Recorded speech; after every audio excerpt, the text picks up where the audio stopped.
Hey guys, welcome to part 2 of my video essay about fascism. In part 1 we looked at Umberto Eco's 14 characteristics of fascism, and now we're going to engage in some good faith criticism of Eco's work to see how it informs our understanding of his description of fascism. So let's just get into it. Part 15. Redundancy. One criticism that's been made of Eco's 14 characteristics of fascism is that some of them are a little bit redundant, and there's some truth to this criticism. There are scholars who have described fascism as containing fewer than 10 main characteristics, while others have listed more than the 14 that Eco describes. Whether or not you prefer Eco's description of fascism over someone else's is a matter of opinion, but I'm going to defend the perceived redundancy of Eco's description because I think that Eco did this intentionally to highlight another important characteristic of fascism. Because fascism contains many internal contradictions, it has to use circular logic to justify its conclusions, but in order to defend your ideology from scrutiny, it's helpful to have several layers of circular logic reinforcing the ideology. That's why it can be so difficult to deprogram a fascist. These layers of circular logic are observable in the work of Daily Show correspondent Jordan Klepper, who attended several Trump rallies during Trump's presidency and, for lack of a better word, made a bit of an act of antagonizing Trump's followers. My favorite one is this man. Jordan asks the man leading questions, which is when you structure your questions in such a way as to lead the person being questioned toward a specific conclusion. Jordan starts by asking the man whether or not he thinks Donald Trump won the 2020 presidential election, to which the man says yes. Jordan then asks if that means that Donald Trump is still the president, to which the man says yes, and then adds, and he's in charge of the military. Jordan then concludes that that would make the disaster that was the US military's pullout of Afghanistan Donald Trump's fault and not Joe Biden's fault. And the man gets cognitive dissonance, but most importantly, continues to believe the version of events that he already believed. Who is running the government right now? President Trump. He's running the government. And the military. And he's running the military. So we should blame him for what happened in Afghanistan. No. But it's still his fault. It's way beyond my understanding.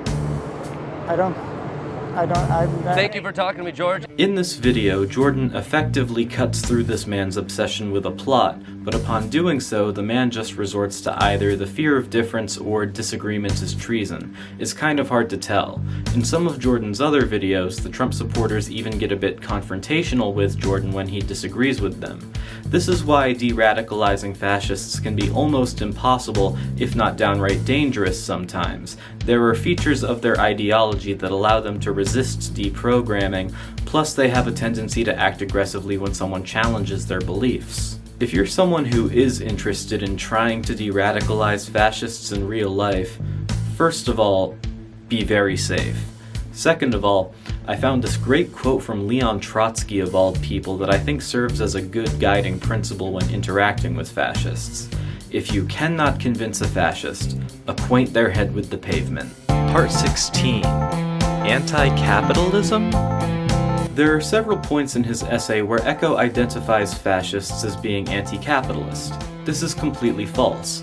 For example, when the Nazis took power in Germany, they outlawed trade unions, they imprisoned labor organizers, and they courted many high-profile domestic and foreign capitalists, most notably Henry Ford, for money.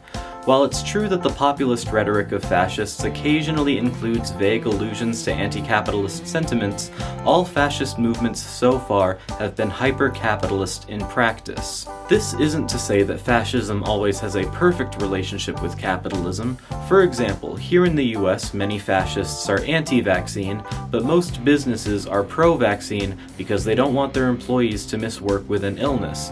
But this is a relatively small and largely unintentional anti-capitalist action being made by an otherwise hyper-capitalist movement.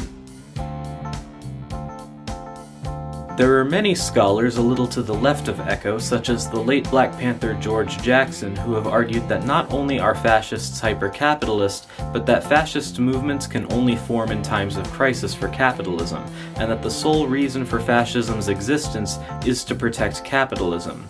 Jackson also developed an interesting theory called the 3 Faces of Fascism, which I recommend everybody checks out. The reason why I bring up this mistake by Eco is because he's dangerously close to drawing a false equivalency between the far left and the far right. This is mostly something that's done by naive centrists, but it's also something that many fascists also do because they know it will benefit them in the long run. If you want to learn more about this, I recommend checking out the many PhilosophyTube videos I've linked in the description. Now that we've talked about some of the more basic criticisms of Eco's work, let's talk about some of the things that Eco omitted from his essay. Part 17. Nationalism. So one thing that people associate very closely with fascism is nationalism. Therefore, it would appear strange at first that Eco seems to have omitted what many consider to be a very important characteristic of fascism from a list of characteristics that some people already consider to be fairly redundant. I mean, there's even another scholar of fascism named Roger Griffin who literally defines fascism as simply being palingenetic ultranationalism. I, however, am of the opinion that Eco was smart to omit nationalism from his description of fascism, and I think I have a unique way of showing it. Does anyone smell smoke? Julius Evola, you are truly one of the great minds of the 20th century. Hello. I'm so sorry I didn't see you there. Please, have a seat. Can I get you a drink? What do you drink? I'm a big fan of bourbon, personally. You know, the US controls the production of bourbon very tightly. In fact, you can't call your spirit bourbon in the US unless it's made in the US, thus ensuring that bourbon remains the US's only domestic spirit. That's what I love about the US. It protects its legacy. And what an interesting legacy it has. One of the things I admire most about the US is that it wasn't born. It was built. The countries of Europe, for example, developed slowly over the course of thousands of years, but people came to America because they wanted to build something different from anything else that had existed before it. And it doesn't matter if you came here on the Mayflower or yesterday. If you live in the United States today, you are a part of that shared cultural heritage. Brothers united under a common flag.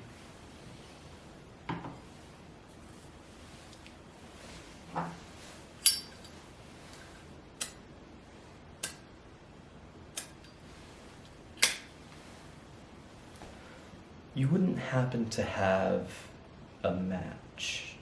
That's a pretty stereotypical nationalist sentiment.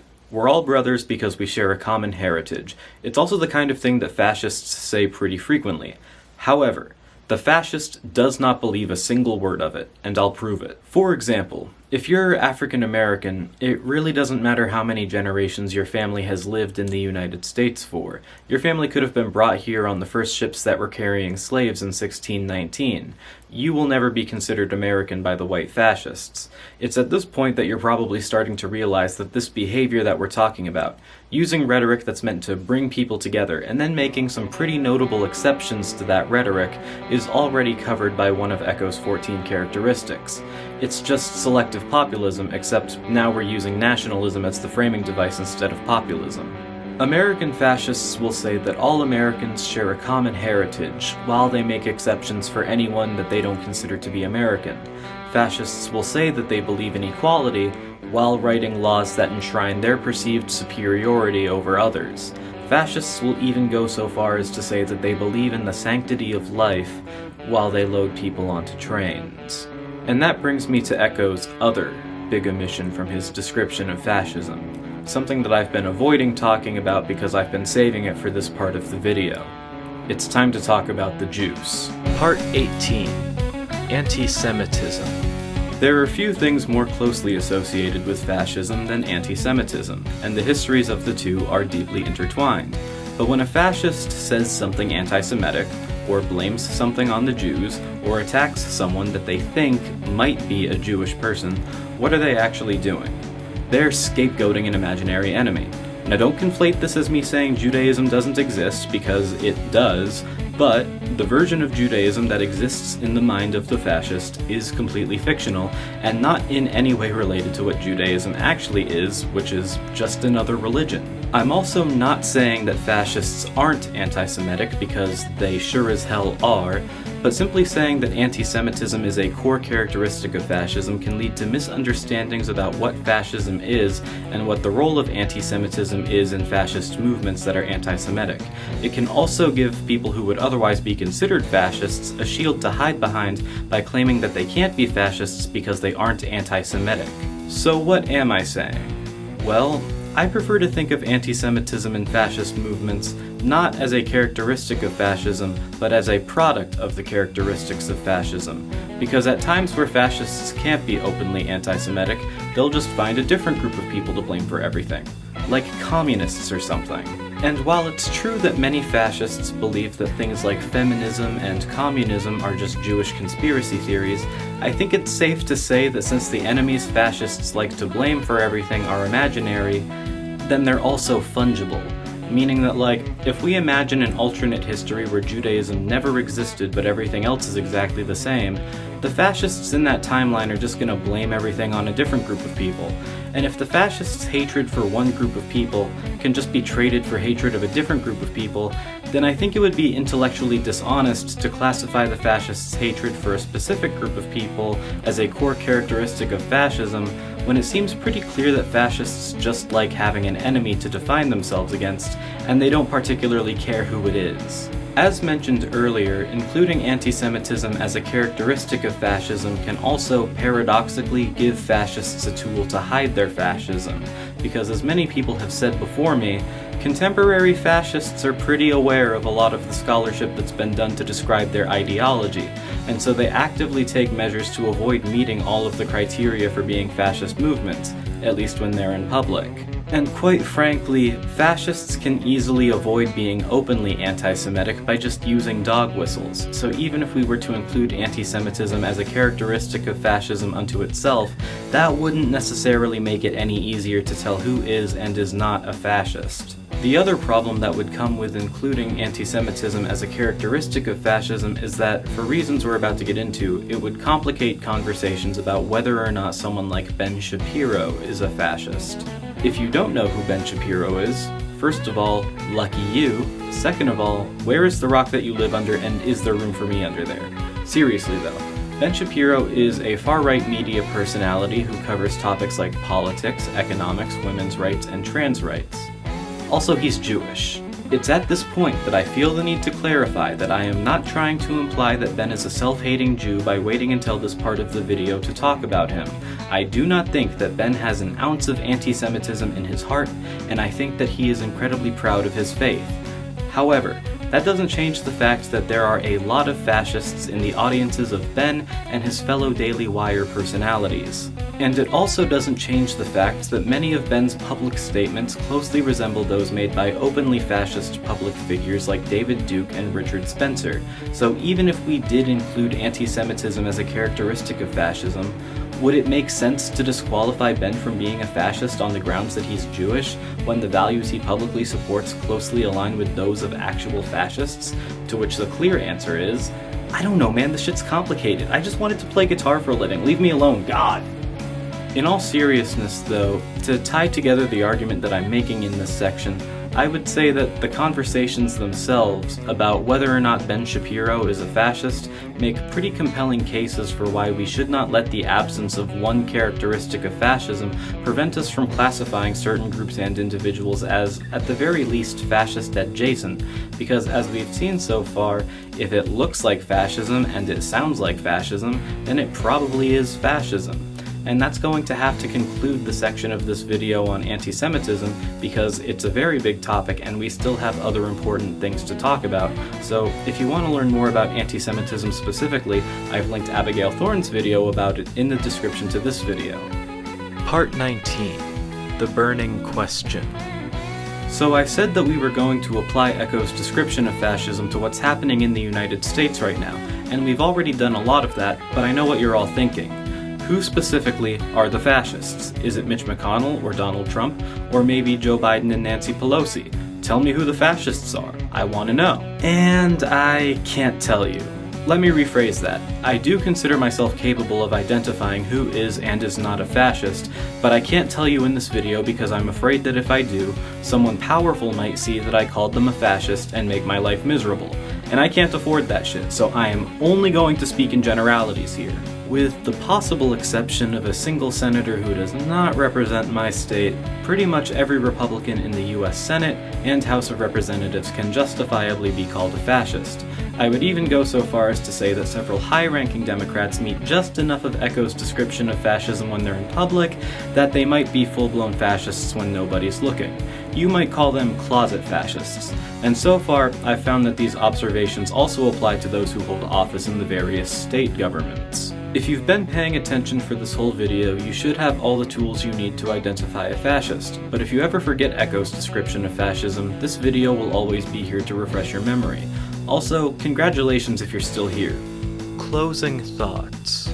Lastly, I want to talk about how I think you should use Umberto Eco's description of fascism. Whenever someone defines something by making a list of its characteristics, we have a tendency to either look at each characteristic in isolation without considering how it's related to the other characteristics, or we look at the list like a recipe of some sort, in which there's room for some variation in the ingredients, but they're all ultimately necessary components of the final product. It's my opinion that Eco's description of fascism is neither. I prefer to think of Eco's 14 characteristics like pieces of a puzzle. Some pieces are similarly shaped, some pieces are differently shaped. Some pieces are bigger than others, some pieces are smaller than others.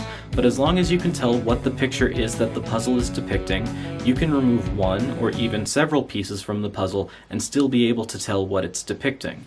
Therefore, even if not all 14 of Eco's characteristics of fascism apply to a group or individual, that doesn't necessarily mean that they aren't fascists. Alright guys, that's the video. This one took a lot of work, so don't forget to like, comment, and subscribe. I officially started working on my Max Martin series the other day, so that'll end up on here eventually. And also, don't forget to share this video so that we can educate people. We can all make a difference if we work together, so let's make that difference and smash the fash.